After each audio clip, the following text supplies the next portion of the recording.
Have you given up on your own before and after and just stay up late eating popcorn while watching rom-coms and dreaming of a life that could be? My name is Dara Thomason, and I am the Quilters Coach. This is podcast 158, How to Guarantee Your Own Before and After Hot Plot Twist Edition. Let me share with you what's really going on with your own before and after. I am going to share with you some strategies, some tools, and a step-by-step process to help you to do that. And if you are watching this you can see that I have the download worksheet customized for this podcast. If you're listening to it, you just need to go to the show notes and click print so that you can see these amazing worksheet that just have it all laid out for you. I'm a big believer in slowing things down and working through the difficulties that you have because you're a human. And being a human means that it gets messy. We have things we want to do. We have things that we don't always have success with. And I'm here to help you with that. Before we dive into the episode, though, I always love to share a win from one of the members in my membership. And I have lots to choose from. One of the things that I'm focusing this year when I talk about the win, I'm not just sharing about the wins for the members, but the people around them and their lives. One of my members went on an amazing trip to Bali and Thailand, but unfortunately, the organizers were not so organized. It was one of those situations where it just makes you crazy and you want to scream and shout, but it's not going to make a difference because of the lack of organization. She made the decision that it would be better for her just to return home and to not have to fight or argue with the organizers.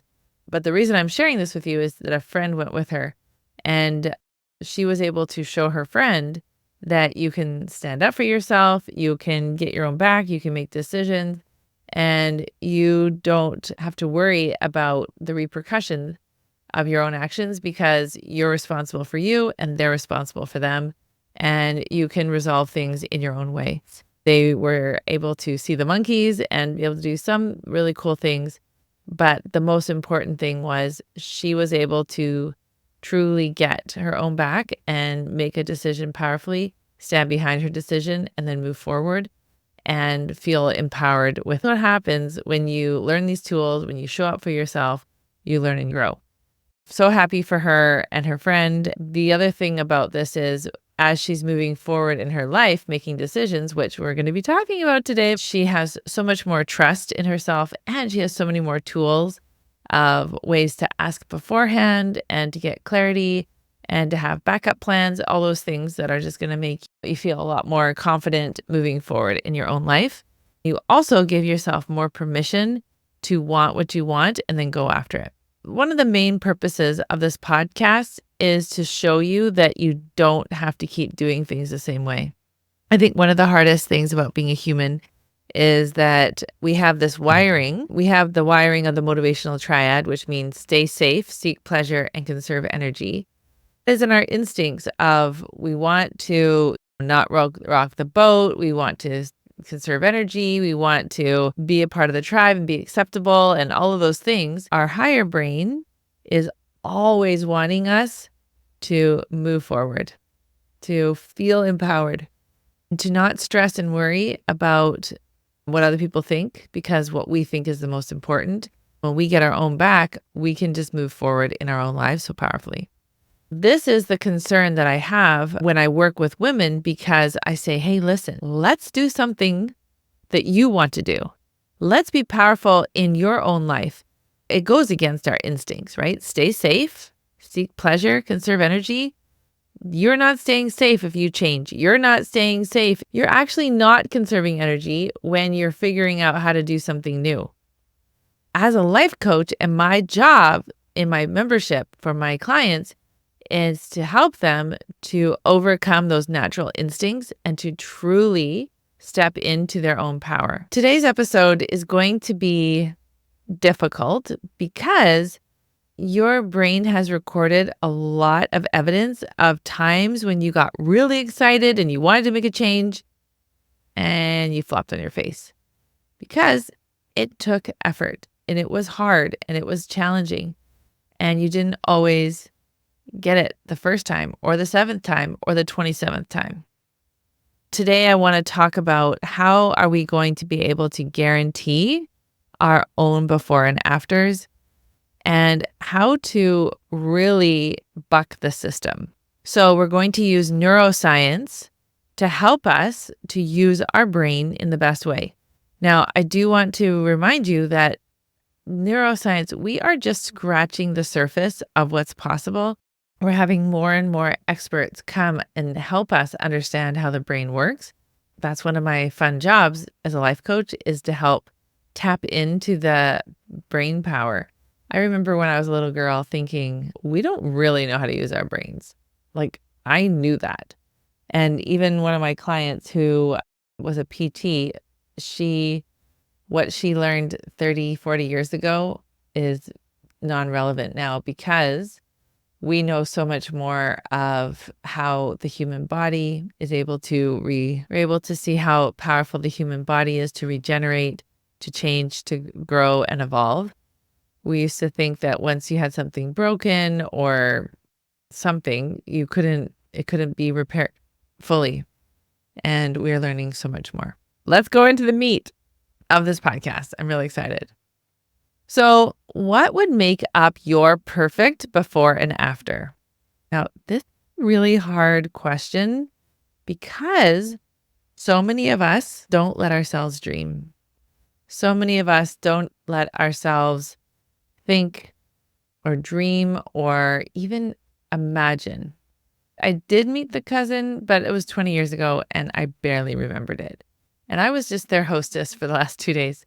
They live about 40 miles north of London, and they also have a place in France, in the south of France, in Antibes.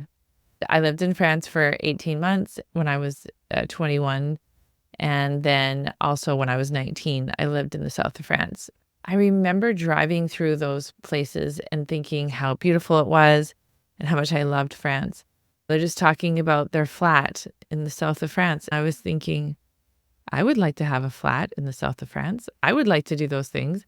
But if I didn't ever let myself dream when I was 19 and I talked to my parents about if they know anyone in France that I could work for and I could work it out, I was willing to just go for it, I would never have had that transformation. I would never have given myself all of those really cool experiences. There were some really hard experiences, and they really helped me to grow up.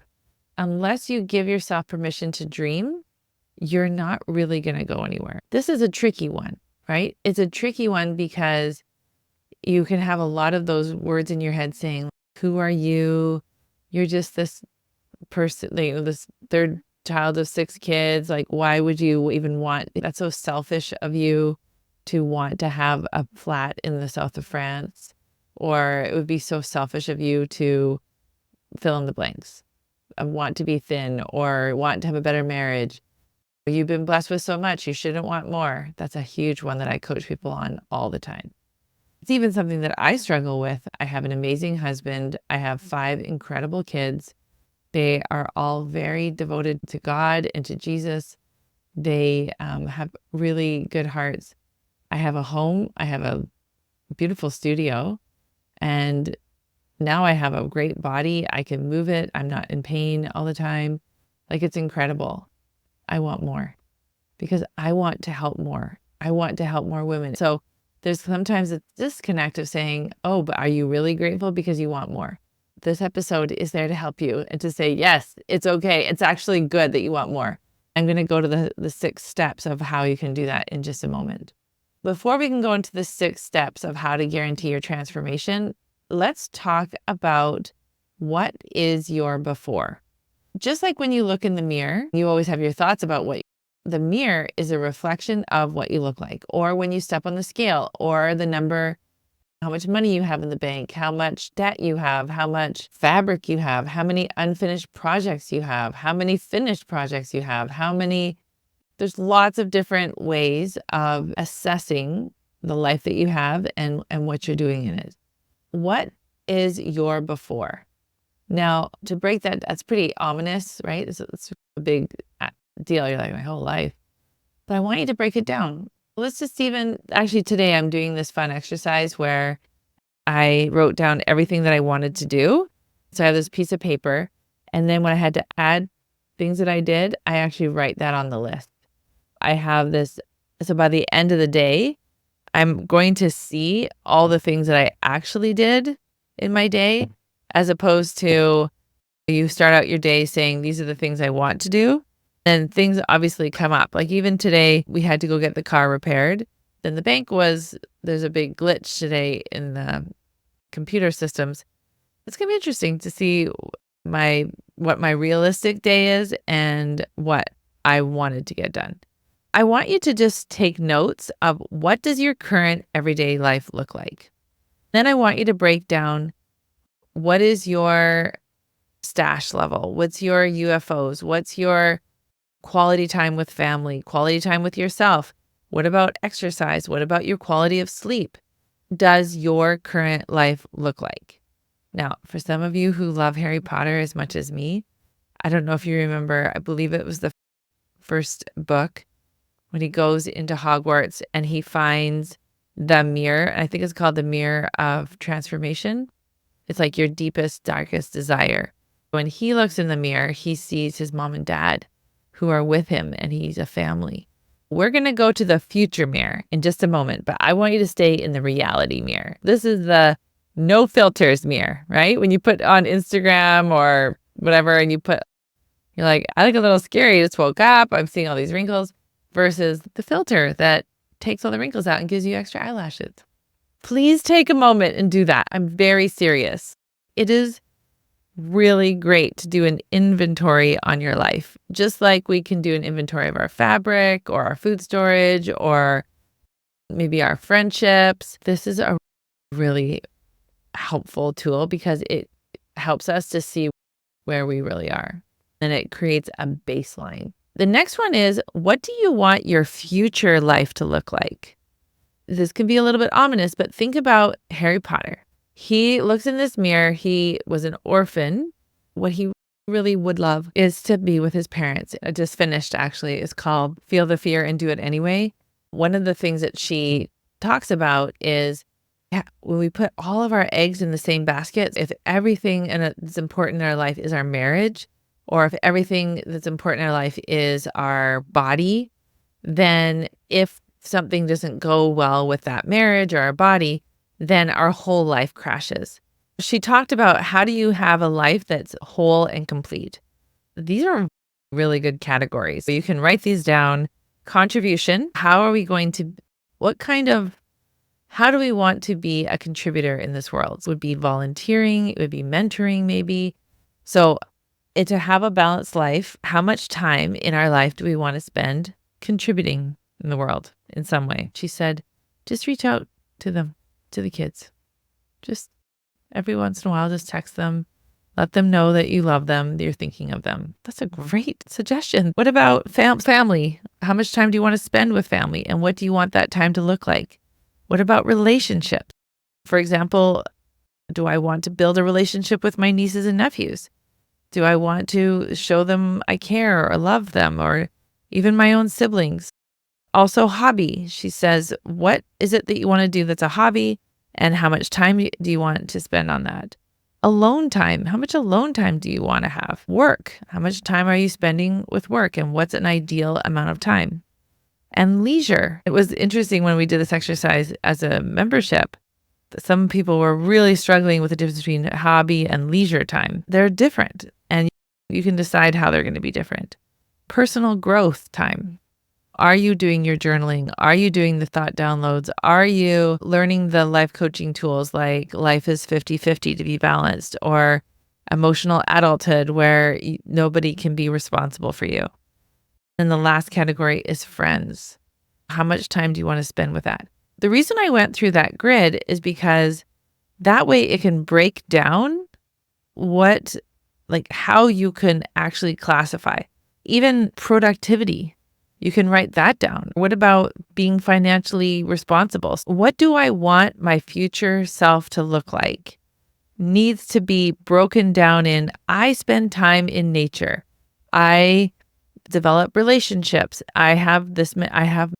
Maybe I'll start a book club or a quilt stitching club. Maybe I join a guild.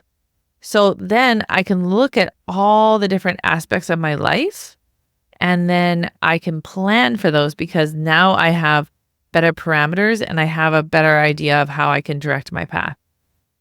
I serve in my church calling. I spend some one-on-one time with my husband when we can. The rest of the time is taking care of kids, going to basketball, feeding them, groceries, laundry, connecting with them, talking to them, building that relationship. Okay? All right.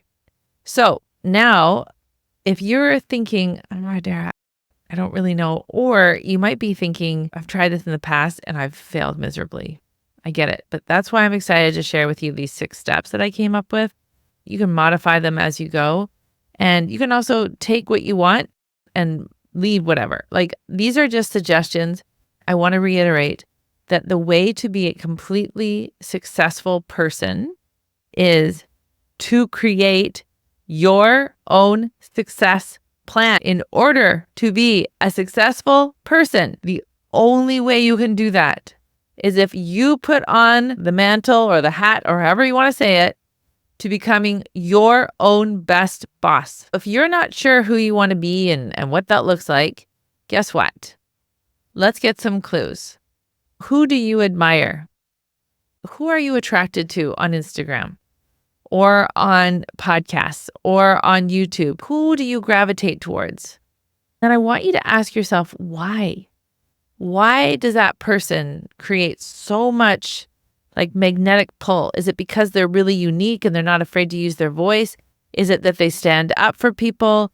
Is it that they are super creative and they are just, they don't worry about people's judgment? What is it? That's going to give you some really powerful clues. And then, so who you're attracted to, who do you admire and why? What is it about them? And then how often do you say, I really wish that I could fill in the blanks? This is the key. You then say, because I fill in the key.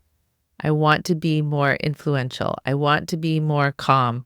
I want to be more laid back. I want to be more empowered. Whatever it is, pay attention to what they're saying and then move forward. Okay? So the first one, this is a step to guarantee your own personal transformation. The first one is do an inventory of the past and see where you are. So this is the looking in the mirror. This is like getting a current view of you. It's weird. It was helpful. And it's a good baseline. I'm curious to go back there and see how far I've progressed in the last 3 years or so. Now, I want you to decide what you really want. So it goes back to the proverbial, like if you could have 3 wishes, what would they be? So it really helps you focus on what do you really want. When you can actually start spending time thinking about what you really want, you get power. It's awesome. Now, I want you to try new things and take notes. So take those things number 3, write down what you really want. You have to write it down. There is like countless research out there on the importance of writing it down. I just finally wrote my vision board, and I didn't go and get a bunch of magazines, and I didn't even do it on Pinterest. I literally got a little sheet of paper, like a 9x13 paper. In the middle, I put what I want my future self to look like, my future life to look like. And then I just drew sheep. I want sheep. And then I drew like all the different things and I wrote it down. You need to write it down. And you need to be clear and unapologetic. The 4th thing is to try new things and to take notes. So when you pursue that goal, I want you to evaluate it. I want you to take notes of what's going on, what's happening. And then number 5 is to evaluate and tweak. So let's say you wanted to finish one of those like amazing, what is the Lori Holt's Farmer's Wife or something? Lori Holt has some pretty intricate projects, or the Farmer's Wife quilt, where it's very detailed. Evaluating would say, hey, I woke up this morning, I was going to finish that block, and then so-and-so called and they wanted me to take care of the kids, or when my husband asked me to do this thing, instead of saying, I can do that in 3 hours, I just stopped everything. I did that thing. So then you evaluating means what went well, what didn't go so well, and what can I do better next time? And we're just constantly doing this. We're constantly saying, hey, what went well? So we can pat ourselves and then we can say, what didn't go so well? Now we can be honest and see what's going on. And then what can I do better? It's what am I going to tweak, or what am I going to do differently? Then it's creating that ownership for yourself. And then the very last and most important part. And even though I'm a fun mom, my son says you can either be fun or you can be funny. I forget this one. It's the perfectionist recovery in me. I get it. But the thing is, the reason we're doing all of this, what is the reason we're doing all of this? Is it to earn our worth? Is it to be a better person? It's because it's more fun. Now, I want to say you can contribute more. Like for me, for example, I went to the sand castle competition yesterday, and there's a bunch of volunteers, and there's like Victoria quilts. I said, oh, hey guys, guess what? You're in luck. I'm a professional quilter. I'm really good at quilting. I can quilt some quilts for you. I'd be happy to do that. They were thrilled. I am more a worthwhile person. No, but I can contribute in a way that not everyone can. Not everyone is as good at long arming as me. But does that mean I'm a better person? No. It's not like our worth as a person is on a scale from down on the ground to up in the sky, and then you move up and down on this human value scale. If you gain a pound, it doesn't mean that you go less on the human value scale, because the truth of the matter is there's no such thing as the human value scale going from the ground to the earth. It's not stratified. It's not structured that way. It's not a vertical climb, right? That's not how it works. We have the crabs in the bucket and they try to pull the people down, or we talk about the corporate ladder. We don't have the self-value ladder. The skinnier you are, the more valuable you are. Are you kidding? Look at Santa. Very valuable. That's not how it works. Our society makes us feel that way a lot, but that's not how it actually works. The whole process is just for fun, not to prove your worth. Your worth as a person was already decided. I would argue it actually was decided before you were born, because I believe that you were a spirit before you came here and you got a human body. And so when you believe this, whoever you believe about how you got here, we're just here to have more fun. There's no pressure. So whether you gain a pound or 20 or 100, your value has not changed. If you make more money, your value has not changed. If you have more fabric, your value has not changed. If you have a certain marital status, your value has not changed. Okay? So important.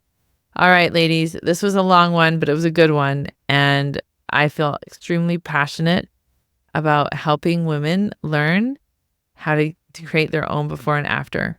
As you see in my podcast, now it's called the Quilters Coach Podcast, I don't just coach you on weight loss. In fact, I've never just done that. The women who lose the most weight are the ones who dive deep into what's the root of it all. This way I can help you, and you know what you're getting when you sign up. You're not just getting permanent weight loss. You're getting relationship help. You're getting overwhelm help. You're getting productivity help. You're getting how to build a quilting business. I am having specific modules and work for you to do on your own personal journey. It's like you've come to the train station and you have to decide what destination do I want to go to? Do I want to go to weight loss land right now? Or do I want to go to fighting overwhelm right now, or improving my marriage right now? We just get to decide. All right. I love you all so much. I'm so glad you're here on this podcast. If this is really piquing your interest and you can relate to what I'm saying, I want to invite you into my membership, and I want to invite you to share this with your friends and family. I would love for you to write a review. When you write a review, it helps my podcast get shown in front of so many more people. There is a big open sea of lots and lots of podcasts. And so it's not always so easy for people to find mine. And so if you can share it with others, I would just love that and appreciate it. I can't wait to hear what are the dreams, what are your before and afters, and share those with me. I'd love to hear them. All right, take care, everyone. Bye-bye.